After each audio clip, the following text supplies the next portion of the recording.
Bueno, y ahora llegamos al tercer módulo de esta unidad, que es el de la parte literaria. Y bueno, yo les ofrecí ahí 4 textos. Puede ser que digamos, en el programa hayan más menciones a algunas autoras o autores que finalmente no incluimos. Por eso, como les dije, el día de la presentación, si ahí hay cosas que quedan en el tintero y que ustedes tienen ganas de que se trabajen, pídanlo o propónganlo o vean de agregarlo. Los 4 textos que yo pensé para trabajar, y se los voy a dar con consignas, o de hecho ya los he subido con consignas en la hoja de ruta, eh, recorren de alguna manera todo el siglo XX hasta llegar al XXI. Y ahora voy a buscarlos. Acá están.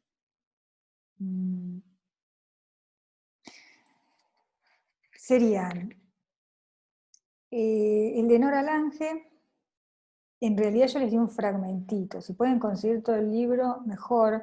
Lo que pasa es que, bueno, no estaba a disposición todo el libro, entonces busqué 3 fragmentos. Luego, si lo pensamos temporalmente, el siguiente vendría a ser el de Manuel Puig, La tradición de Rita Hayworth. Ese es el único texto que no está, porque, bueno, es un texto que creo que también está circulando en la red, pero probablemente muchos de ustedes ya lo tengan.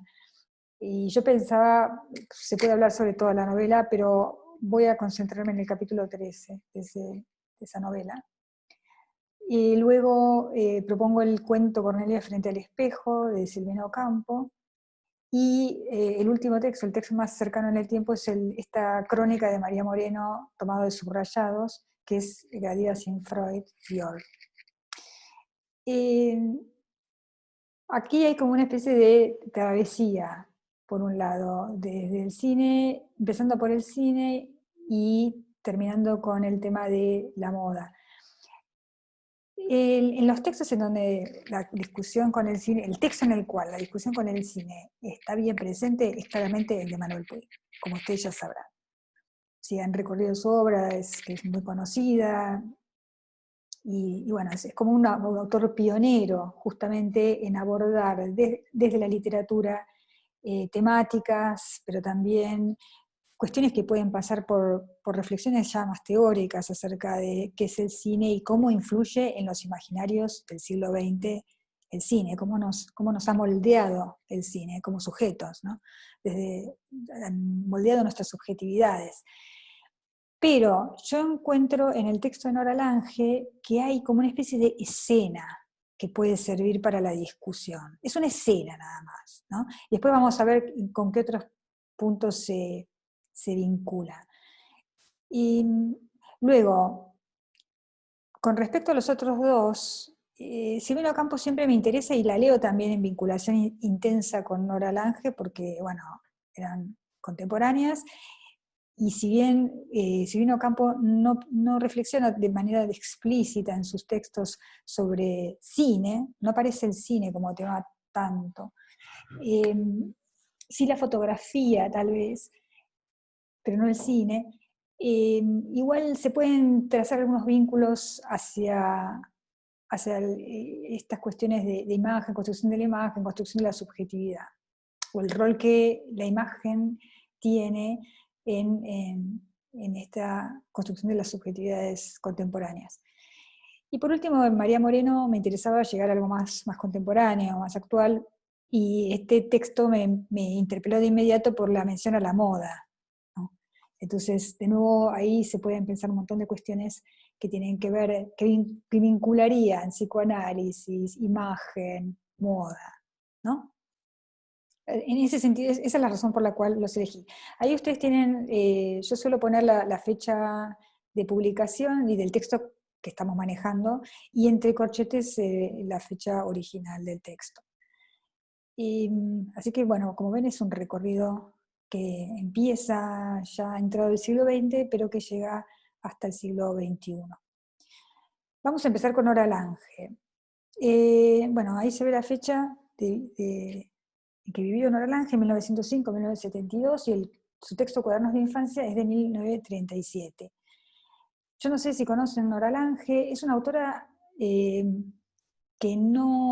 ha recibido estudios, es decir, ya hubo como una producción importante sobre su obra y sobre todo sobre este texto, Cuadernos de Infancia. Pero, así y todo, sigue siendo una autora que es marginal en el canon. Es decir, yo creo que en el programa había pensado hablar sobre ella con respecto a esta cuestión del aniñamiento que le adjudicaron sus contemporáneos. O sea, esto por ahí está más relacionado con lo que plantea Tania en la primera unidad, la construcción de la figura de autora. Yo por ahí no me voy a centrar tanto en eso, pero Nora Lange padeció de alguna manera esta marginación en el ámbito literario de su época, y después quedó también un poco tapada por la figura de su marido, que era el poeta Oliverio Girondo.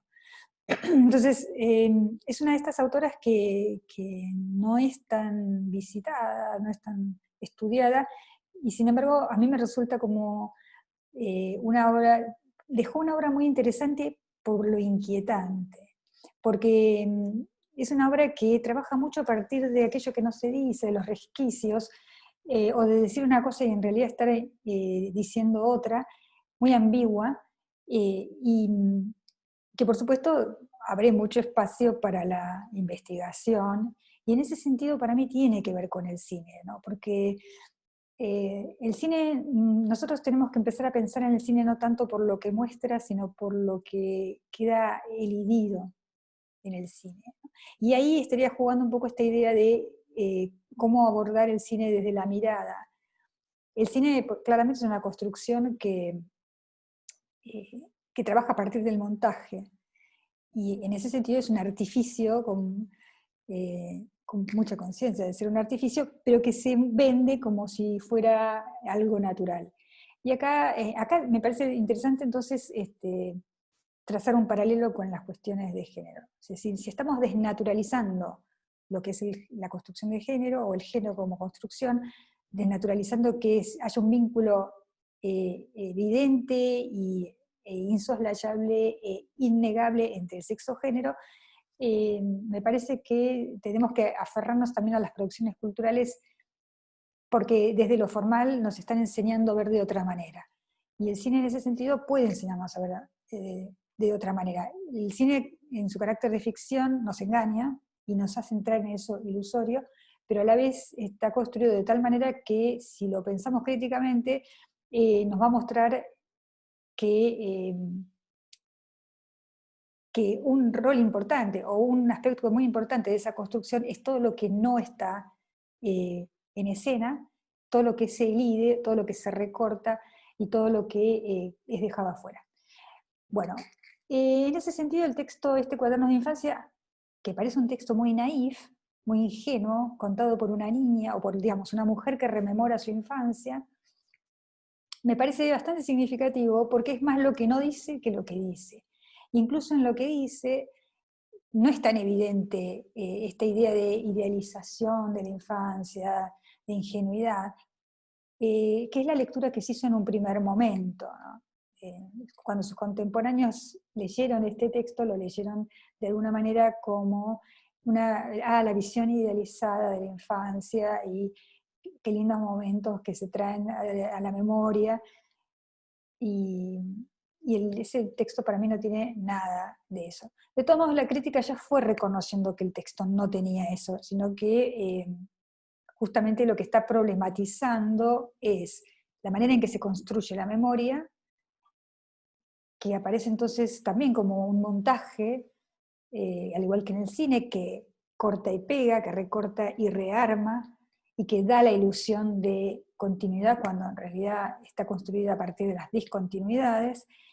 Y por otro lado, también, bueno, por supuesto desde ya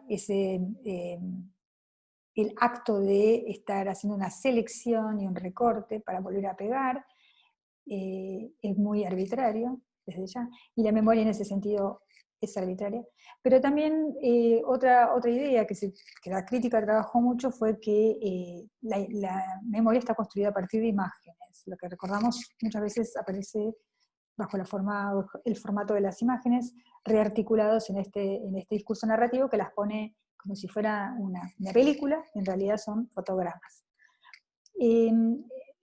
Digamos que la crítica se basó en gran medida en la adscripción de Nora Lange a las vanguardias, al ultraísmo, formando parte de la generación de las vanguardias en Argentina, de las cuales Oliverio Girondo fue un claro ejemplo, ¿no?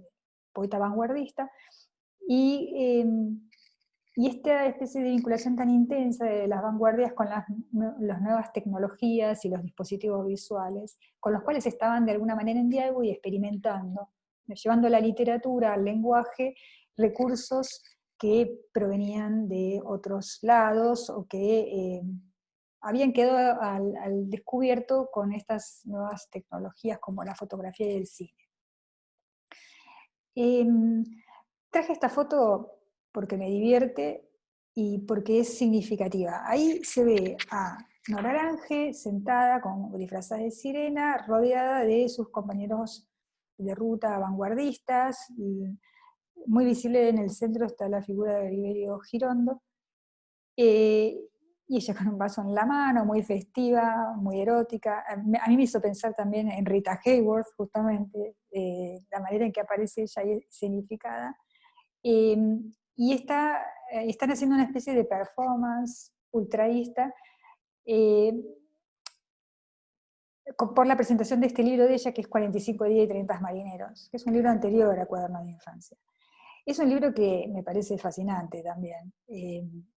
Este puede ser incluso más autobiográfico que Cuadernos de Infancia. Relata el viaje de esta mujer que va en barco durante 45 días, sola, rodeada de varones. Y así como en esta foto está Nora Lange sola, rodeada de varones, en la novela, o en el texto semi-autobiográfico, o autoficcional diríamos hoy, también está, y se ve asediada por todos esos varones. Entonces, la novela, de alguna manera, lo que presenta es la posición de una mujer ya moderna, ya emancipada, que viaja sola a Europa, pero que se convierte en el objeto de deseo de todos estos varones, que son los 30 marineros. Entonces, bueno, pero esa novela fue vista un poco como muy disruptiva, y de hecho no aceptada. Y a esto vamos con la cuestión del aniñamiento. Sus congéneres, sus contemporáneos, no pudieron soportar tanta emancipación en un texto. Entonces el texto no tuvo una buena recepción. Para perdonarse el pecado de haber escrito algo así, ella escribe Cuaderno de Infancia, que retrotrae al sujeto narrador a un espacio más bien vinculado con una serie de representaciones que tienen que ver con el infante, que son la ingenuidad, la pureza, digamos, el estar más allá del mal, la idea rusoniana del infante en realidad. Pero lo que se narra en ese texto es muy otra cosa. Es decir, cuando ustedes lo lean ya van a ver que es un texto donde hay mucha presencia de la muerte, también aparece la pobreza. No es un texto tan idílico como se piensa. Yo, digamos, estos 4 elementos que incluyo acá de bibliografía secundaria son simplemente orientativos. Hay muchísimo más para Cuadernos de Infancia, pero me interesa marcar lo siguiente. Está el volumen que compilaron Adriana Astuti y Nora Domínguez en 2010, que se llama Promesas de tinta, 10 ensayos sobre Nora Lange, que si quieren entrar en la obra de Nora Lange, esta es como una puerta de entrada bastante importante, porque es abarcativo de todas sus obras y está como muy actualizado, aunque es del 2010, ¿no? Fue el resultado de unas jornadas que se hicieron. Y luego, me parecía importante mencionar a Silvia Molloy. Yo acá pongo solamente el capítulo que ella incluye en su libro Acto de Presencia, la escritura autobiográfica en Hispanoamérica, pero Molloy escribió más cosas y son todas muy lúcidas. Todos los comentarios que ella hace sobre la obra de Nora Lange me parecen extremadamente lúcidos, y lo que tiene Molloy además es que Molloy se inspira mucho, o sea, toma mucho, aprende modos de escritura de Lange, esos modos de escritura ella después los va a ejercer en textos como por ejemplo Varia Imaginación. O sea, ahí hay un vínculo clarísimo entre la estructura que ella toma de Nora Lange, de Cuadernos de Infancia, y lo traduce a su propia escritura, con problemáticas que son semejantes, es decir, la memoria, cómo se construye la memoria como relato narrativo, pero además trabajando a partir de la idea del ensamblado de imágenes. Este está dedicado a Cuadernos de Infancia y acá se sientan un poco las bases de lo que Molloy piensa sobre este texto, ¿no? Al cual define como un laboratorio de escritura, que es una idea que me parece también súper productiva para pensar un texto. Es un texto como un lugar donde se producen reflexiones, pero también estrategias de escritura. Luego, yo incluyo mi texto, porque acá, como voy a avanzar ahora más adelante, lo que yo planteo es qué aparece del cine, digamos, en este texto mío analizo esta escena del cine que les traigo ahora a cotación, ¿no? Y uso Laura Mulvey para pensarlo. O sea, como ejemplo de la aplicación del texto de Laura Melville a un texto literario. Y por último agregué el de Marta Sierra, que es una autora que escribe también desde los estudios de género, porque bueno, ella habla un poco, no habla solo de Nora Lange, habla también de Nora Borges, y es como un texto representativo de la aplicación de cómo se trabajan desde las vanguardias la idea de imagen en textos, ¿no? No solo literarios, sino bueno, Nora Borges son imágenes también pictóricas. Hay mucho más. Si necesitan más, acuérdense de escribirme y decirme, yo puedo darles bibliografías mucho más completas todavía. Para un poco, antes de pasar al tema, estas son las obras de Nora Lange, ¿no? Se dividirían en estos 4 rubros, si se quiere, ¿no? Poesía, novela, memorias y los discursos, que son los discursos que ella escribía para los banquetes ultraístas, ¿no?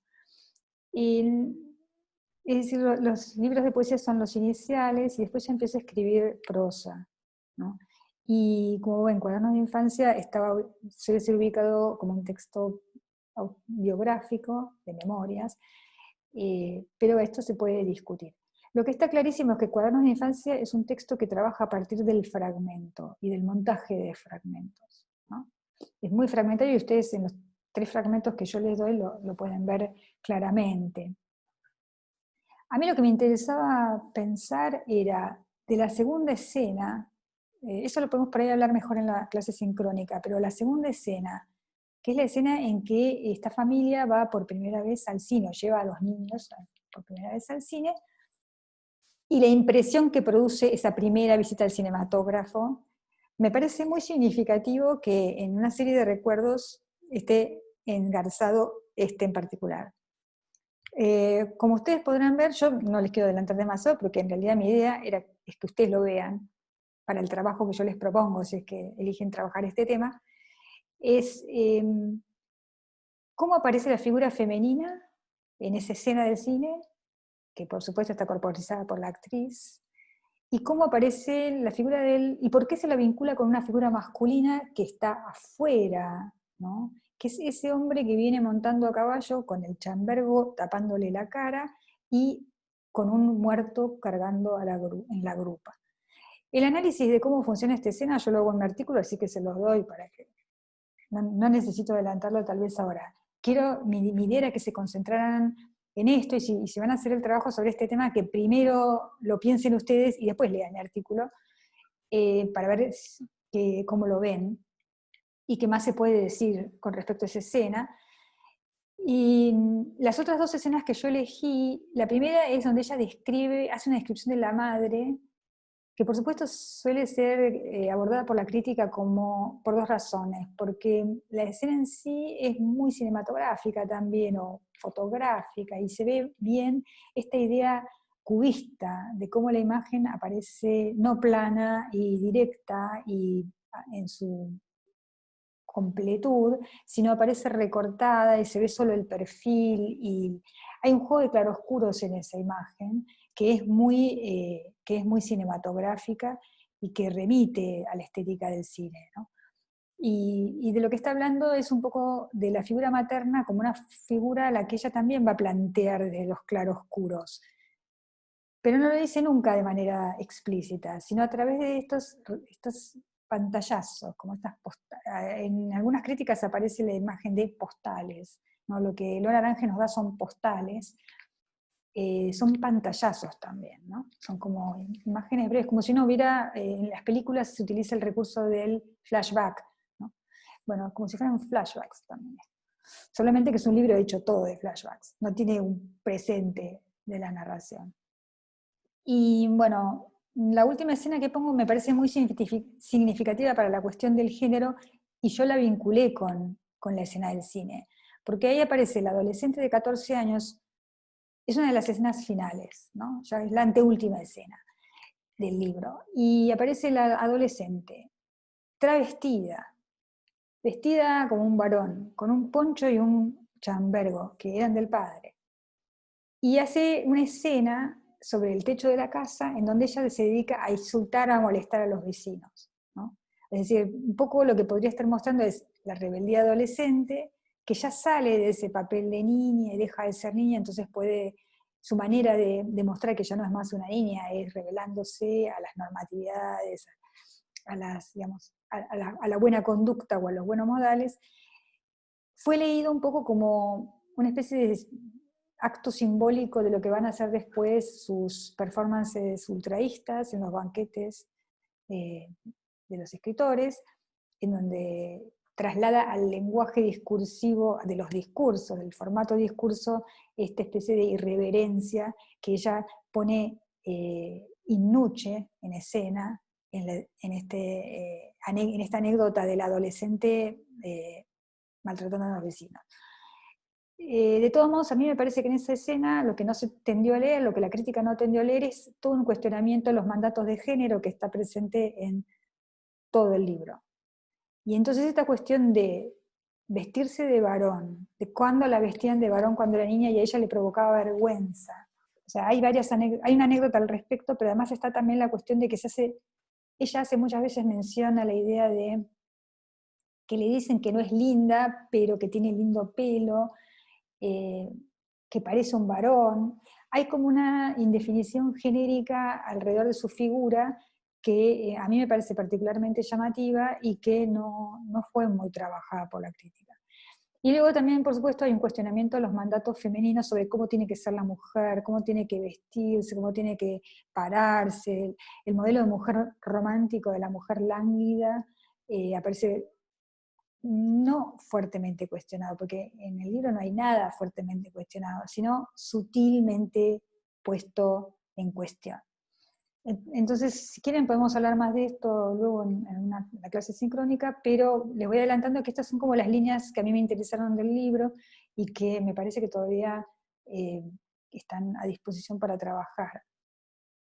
Este es un libro muy lindo, es un libro que a mí me gusta mucho, pero además estoy tratando de ver cómo, a pesar de no haber estado en el centro de las lecturas, creo que este modo de escritura está funcionando de manera muy actual, ¿no? La fragmentación y lo autoficcional también, ¿no? Bueno, para no alargar demasiado este video, lo voy a pasar a Puig, y bueno, el Puig y el cine, ya sabrán, es una discusión intensa, no solamente porque Puig, como se suele decir, se sale de la biblioteca borgiana para entrar en la biblioteca, es decir, la relación de Puig con el cine es intensa, no solamente porque él quiso trabajar como guionista de cine, que fracasó como guionista, pero triunfó como escritor, sino porque traslada también muchos aspectos de lo cinematográfico a la escritura, como esto también que les decía del montaje, del cortar y pegar, y desde ya su vinculación intensa con la cuestión de lo espectatorial, porque realmente él es el que a través de su escritura y de las novelas, o sea, de las narraciones, lo que va a estar trabajando es a cómo los sujetos del siglo XX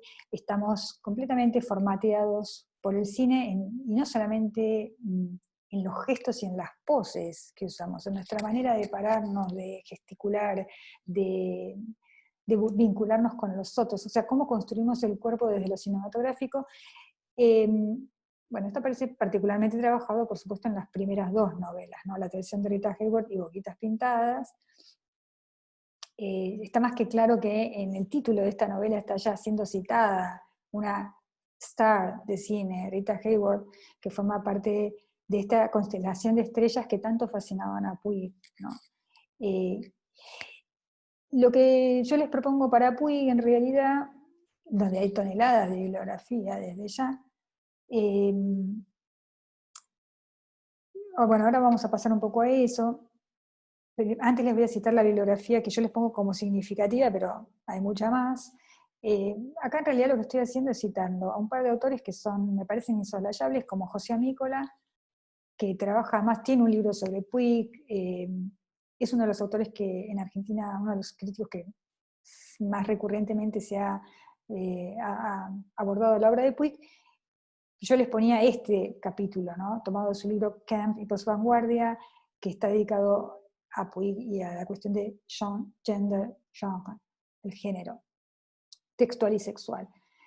Pero hay más textos, o sea, seguiremos viendo. Luego, a mí me gusta mucho el texto de Alberto Giordano, Manuel Puig y la conversación infinita, que aborda otra cuestión, la cuestión de la oralidad en Puig. Pero específicamente para trabajar el capítulo que yo les propongo, está, además de mi artículo, en donde van a ver cómo trabajo a partir de la teoría crítica del cine, este capítulo, es decir, este sería el tema que yo les propongo, a través de mi artículo. Yo cito también a Ricardo Piglia, porque me interesó mucho la manera en que él piensa la construcción de los cuerpos en la novela, a partir del personaje principal. Y además, esta es una lectura temprana que él hace. Acá la fecha dice 2004 porque esa es la publicación, pero es un texto que él escribe casi inmediatamente después de que se publicara la novela, y es una de las primeras lecturas y una lectura muy sagaz de esta novela. Habla un poco de cómo es representante o logra plasmar en sus personajes esta cuestión de lo aspiracional, por ahí lo de la clase media, pero cómo también eso está muy vinculado con cómo eso aspiracional se manifiesta también en los cuerpos, a partir del cruce de la preocupación por el dinero, cómo se accede al dinero, cómo nos abre las puertas para determinadas cuestiones, y del erotismo, la sexualidad, ¿no? Yo lo uso para mi artículo, por eso lo cito. Luego, también uso para mi artículo esto de Vivanco Pérez, que es una lectura que él hace no solamente comparando la tradición de Rita Hayworth con un intertexto, que es la película Sangre y Arena, en donde actúa Rita Hayworth, que aparece mencionada como una de las películas a las que el personaje Toto va a ver al cine.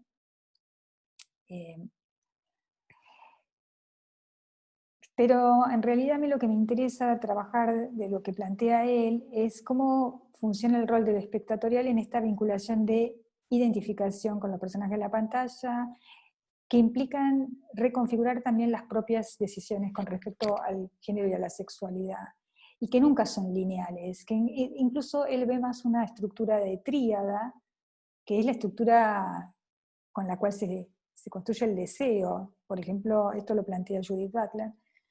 La relación del deseo nunca es lineal, siempre se hace a través de subterfugios y de atajos, no, digamos, como de desvíos.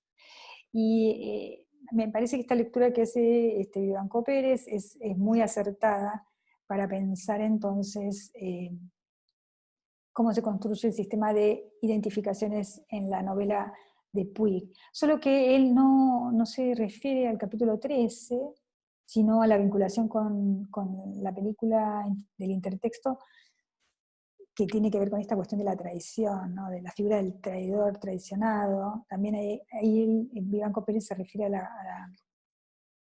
a la identificación a partir de este vínculo de la traición. Y en realidad yo me centro en el capítulo 13, que es un capítulo que narra, que describe, en donde el protagonista Toto describe o escribe a través de una composición escolar el argumento de una película que él vio, y que no es una película tan conocida, ¿no? Es una película más bien desconocida, o poco conocida. No me quiero adelantar excesivamente porque eso está en mi trabajo, pero ahí me parece que, digamos, yo transpongo un poco lo que Vivanco Pérez hace en el análisis de la vinculación con la película de Rita Hayworth, con esta otra película que se llama El Gran Vals y que es increíblemente kitsch. La película es kitsch, si la pueden ver después que está en YouTube, The Great Waltz, es lo que nosotros entendemos por kitsch o kitschig. Pero en realidad hay muchos elementos del camp ya presentes en esa película. Es bastante campy, ¿no? Y por eso creo que el ejercicio que yo les proponía en realidad era ver en este capítulo los elementos que Susan Sontag describe en sus notas sobre lo camp, acerca de qué es lo característico de la accesibilidad camp, que no sé si voy a llegar a hablar hoy, pero podemos hablarlo en otro momento. No sé si leyeron el texto de Susan Sontag, no lo incluí ahora en la bibliografía, pero está en la bibliografía general y claro, la vinculación es con este texto. Por último, de esta lista, cito a Graciela Esperanza, que también trabajó Puig, pero además tiene este libro que a mí me encantó, ¿no? Me gusta mucho lo que hace Graciela Esperanza, pero este libro me gustó particularmente porque va describiendo todas las novelas de Puig, una a una, y su vinculación con los géneros cinematográficos a los que en cada novela Puig está haciendo referencia para deconstruirlos, empezando por el melodrama y por el folletín, esa es su primera novela, pero después también el cine policial, el noir, yo diría también el cine de los años 60 de ciencia ficción, eso aparece en Pubis Angelical, y digamos, los distintos géneros cinematográficos. Esperanza también ve los vínculos entre Puig y Hitchcock, Puig y von Sternberg, o sea, los distintos directores de cine ya muy canónicos y clásicos, que son autores sobre los cuales las teorías críticas feministas también han escrito mucho. Hitchcock, Sternberg, ¿no? Ford. Entonces, el paralelo que va haciendo Esperanza entre las novelas de Puig y de cine es constante y me parece muy logrado. O sea, este libro en ese sentido me parece bastante completo.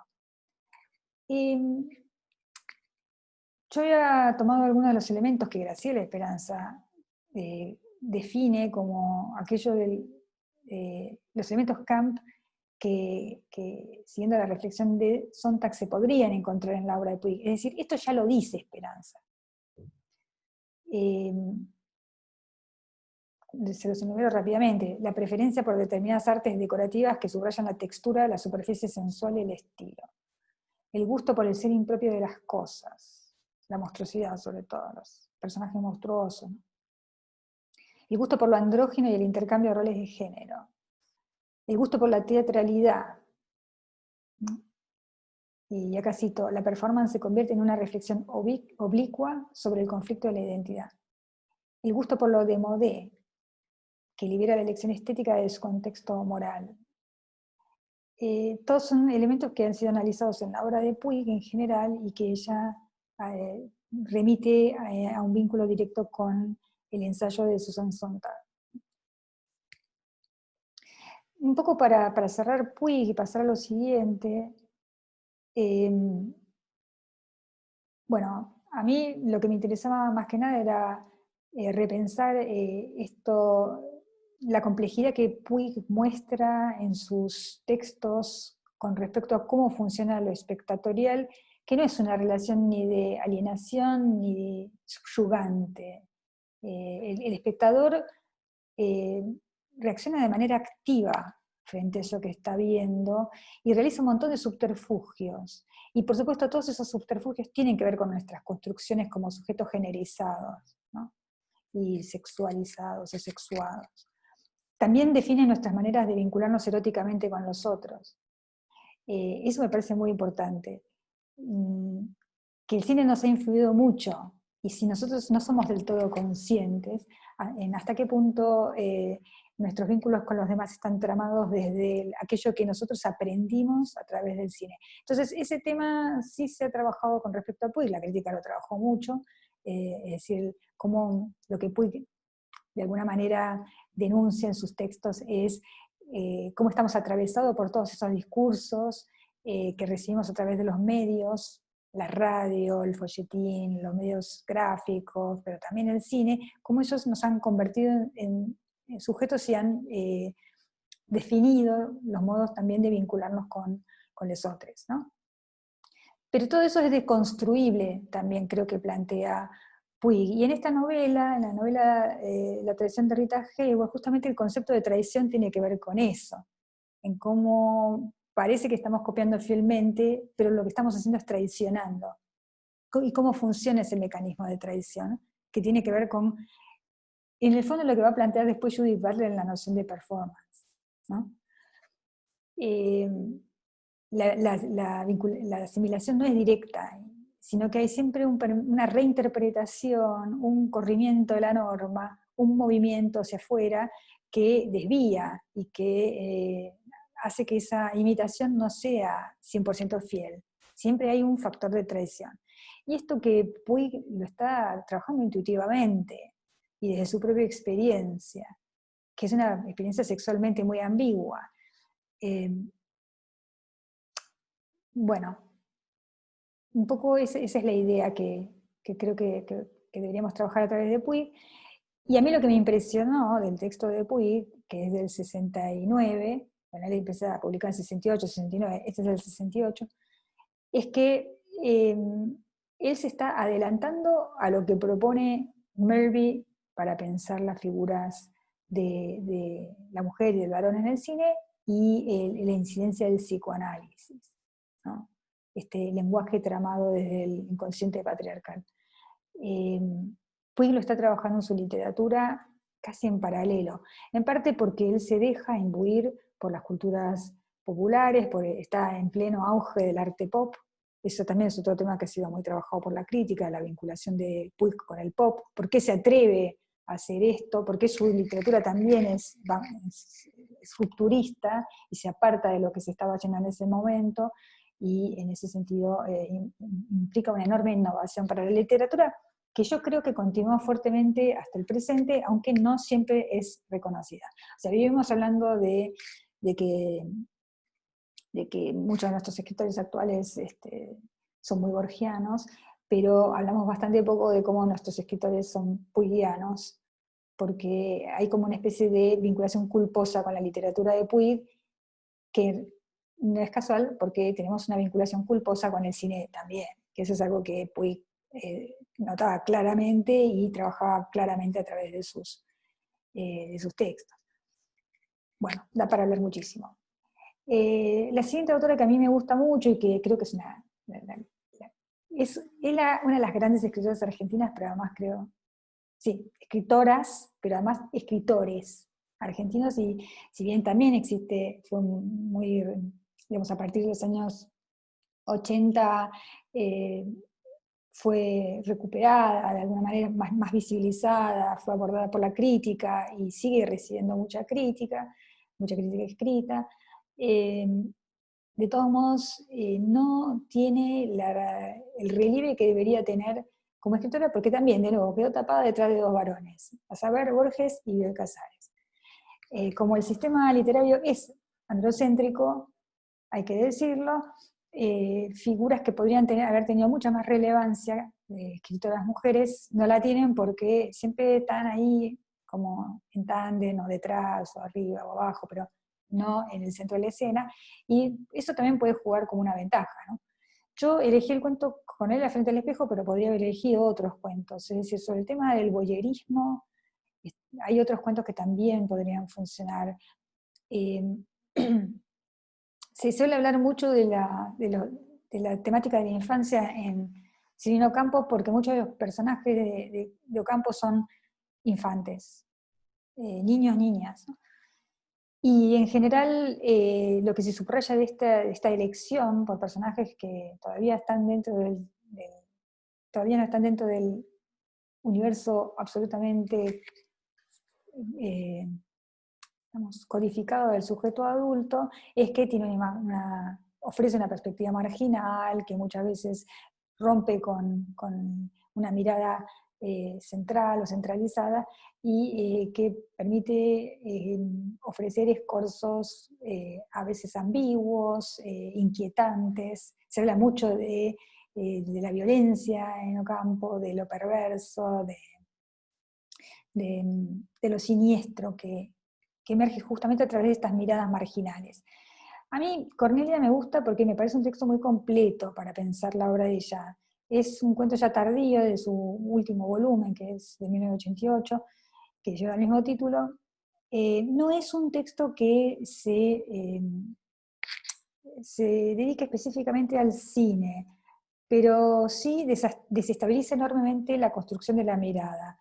Es un texto donde no sabemos quién habla, no sabemos dónde está posicionándose ese sujeto narrador, aparece muy fragmentado, y eso se realiza a través del el recurso de una supuesta protagonista, Cornelia, que frente al espejo hace como una especie de monólogo en donde revisa su vida y está buscando como una especie de hecho clave de su vida que lo encuentra en un momento dado y lo narra. Se lo narra a alguien, nos lo narra a nosotros.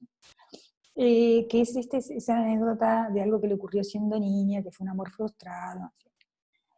A mí me parece, bueno, el cuento es, cuando lo lean se van a dar cuenta de que es muy, perdemos totalmente la estabilidad para entender exactamente quién habla y con quién habla, porque aparece este personaje supuestamente narrador y aparecen otros personajes que son sus interlocutores, ¿no?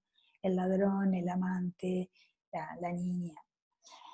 Y lo bueno, este cuento fue llevado al cine, y ahí también me interesa la cuestión. Hay una película, no sé si la vieron, que también me gustó mucho, en donde es más difícil llevar la ambigüedad, porque bueno, la imagen hace que se pierda gran parte de esa ambigüedad que el lenguaje narrativo nos permite. Así todo, yo creo que está muy lograda la transposición fílmica de este cuento, eh, y hago un análisis de esta transposición fílmica en un artículo que también les voy a dar.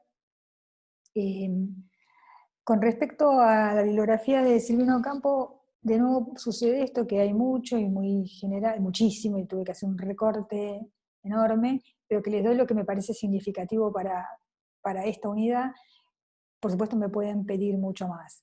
Está el volumen que se publicó en el 2009, está Nora Domínguez, de nuevo, estudiando autoras mujeres, en este caso con Adriana Mancini, también como resultado de unas jornadas que se hicieron y que se publicaron como La Ronda del Antifaz, lecturas críticas sobre Silvino Ocampo.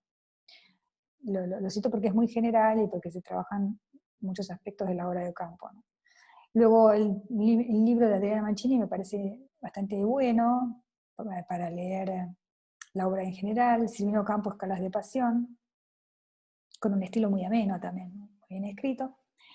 A mí me gusta mucho el texto de Alejandra Pizarnik. Alejandra Pizarnik escribió un texto sobre el volumen publicado en el año 37, Dominios Ilícitos. De nuevo, es de esa compilación que se hizo en el 2004, pero el texto original no está escrito en el 2004 claramente, sino en los 60. Y eh, bueno, este se los puedo hacer llegar. Habla sobre todo sobre la cuestión de la infancia, ¿no? Y esta mirada perversa. Y bueno, lo que yo proponía de nuevo de un texto mío es, para pensar la vinculación cine-literatura, es La niña queer y su performance melancólica, ¿no? En donde utilizo a Judith Butler para pensar la transposición de Cornelia frente al espejo. Y en realidad lo que estoy tomando acá es esta cuestión del deseo que les había mencionado antes, cómo se triangula el deseo, de cómo nunca funciona de manera directa, y que también está en lo planteado en el texto de Manuel Puig. Esta es una cita larga que escribe Matilde Sánchez sobre Cornelia frente al espejo. Ella hace una compilación de los cuentos que se publica bajo el título Las reglas del secreto.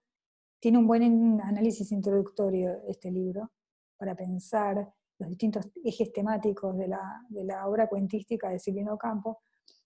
Y en realidad a mí lo traigo a colación, no la voy a leer entera, simplemente le voy a decir que a mí lo que me llamó la atención, o me saltó a la vista, es que ella dice que Cornelia frente al espejo, es uno de los relatos más originales y significativos que ha dado la literatura rioplatense en los últimos años. Se imagínense el relieve que le da Matilde Sánchez, que es una escritora extraordinaria, a este texto, ¿no?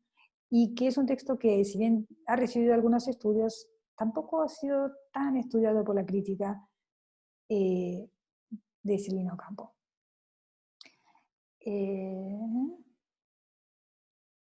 Bueno, ella acá lo que resalta es la cuestión de que el relato pone en escena las paradojas del lenguaje, ¿no?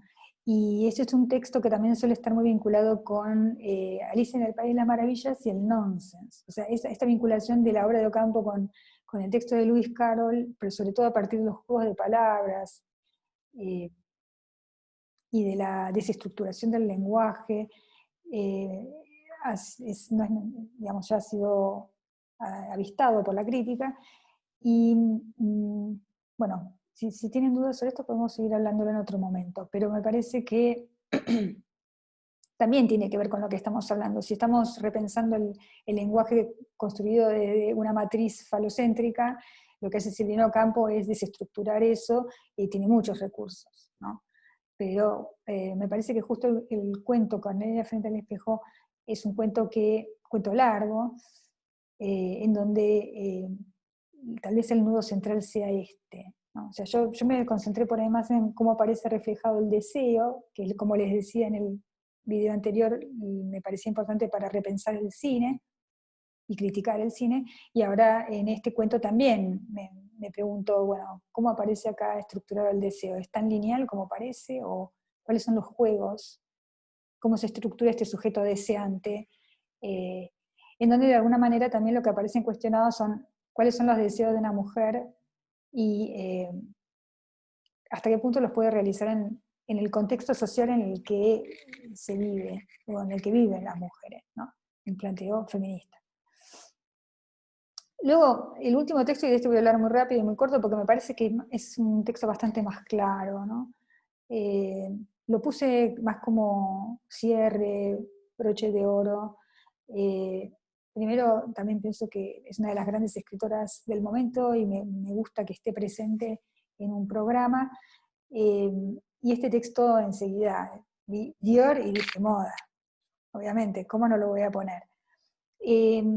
En realidad lo que creo que está haciendo en este texto es uno de los típicos cruces morenianos de tratar de pensar desde momentos, desde elementos o fenómenos de nuestra cultura contemporánea, como puede ser la publicidad, y en este caso la publicidad a la que está haciendo referencia es la de un perfume de Dior, con una estrella muy conocida que es como un personaje paradigmático del Star System contemporáneo, que es Charlize Theron, y pensarlo, pero vinculándolo con otros momentos que parecen imposibles de vincular, como puede ser el friso al que se refiere esta novela que comenta Freud, el de Gradiva. Entonces se juntan como una especie de sistema de palincesto, distintos momentos históricos lejanos. En el fondo lo que ella está haciendo es algo que es lo que planteaba, por ejemplo, el historiador Avi Barbour con el sistema del montaje que él implementó, ¿no? Y no sé si no está latiendo esto, porque lo que ella está pensando es la figura de la ninfa también. Yo este análisis no lo hice, pero da para hacerlo. Es decir, ver qué es lo que dice Avi Barbour sobre la figura, digamos, una de esas figuras paradigmáticas que él toma, ¿no? Arquetípicas de la ninfa, y ver cómo aparece aquí. Y el recorrido que hace Moreno parece muy jocoso, porque empieza casi burlándose del sistema de la moda, en la figura, en la publicidad de esta mujer que es, como ella dice, pone en escena una mirada completamente narcisista. No es yo adoro a alguien, sino yo me adoro a mí misma, ¿no? Es como una escenificación del narcisismo por antonomasia, y lo compara con esta otra escena, la de que Freud retoma de la novela de Gradiva y de la fascinación que produce esta imagen de mujer en un varón que la cosifica, que la convierte en su objeto de deseo. Entonces aquí habría como una especie de trayecto entre la mujer como convertida como objeto de deseo a una mujer tal vez emancipada, pero que ya parece solo desearse a sí misma, y no... De nuevo, acá el planteo es qué compleja es la mirada, cuántos niveles tiene. Cuando empezamos a separar nos damos cuenta que toda mirada que parece un movimiento lineal del punto A al punto B, en realidad tiene una estructura muy rizomática. Es un término que ya hoy me sirve para explicar muchas cosas.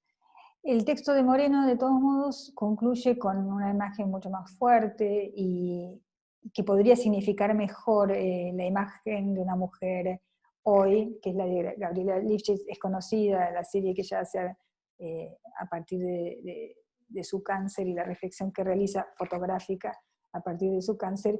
Bueno, no me voy a adelantar en lo que dice María Moreno, pero esta sería la imagen con la cual ella concluye y da un vuelco al tono con el que venía trabajando el tema, que deja de ser jocoso y adquiere un cierto rasgo, yo diría casi militante, en el sentido de, bueno, ¿cuál es la propuesta por una mujer hoy? Está clarísimo que en el balance entre Dior y esta otra última imagen,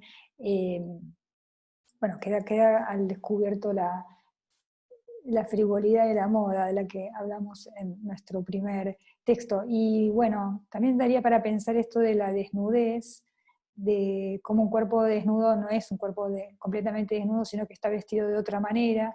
Acá ella elige vestirse con un tatuaje, que también está, ni siquiera se puede decir que sea una máscara, porque ella está al desnudo, pero a la vez también es una máscara lo que está construyendo en esta imagen.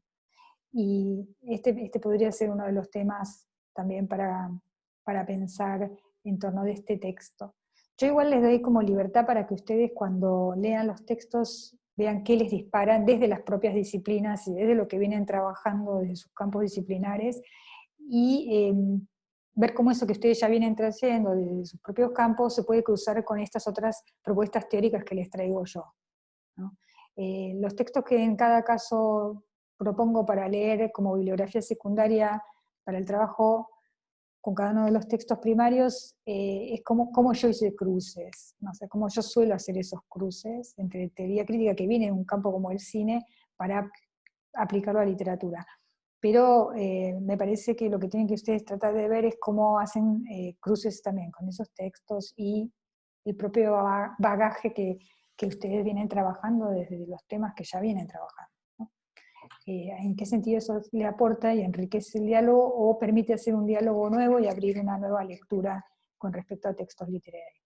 Eso, bueno, lo dejo ahora para concluir con este video como digamos, la propuesta de trabajo, que por supuesto en la medida en que tengan dudas no, escribámonos o hablemos en las clases sincrónicas, en la próxima clase sincrónica del 22, y estaría bueno que ya vayan consultando esto para poder traerme las dudas. Y con eso cierro este video.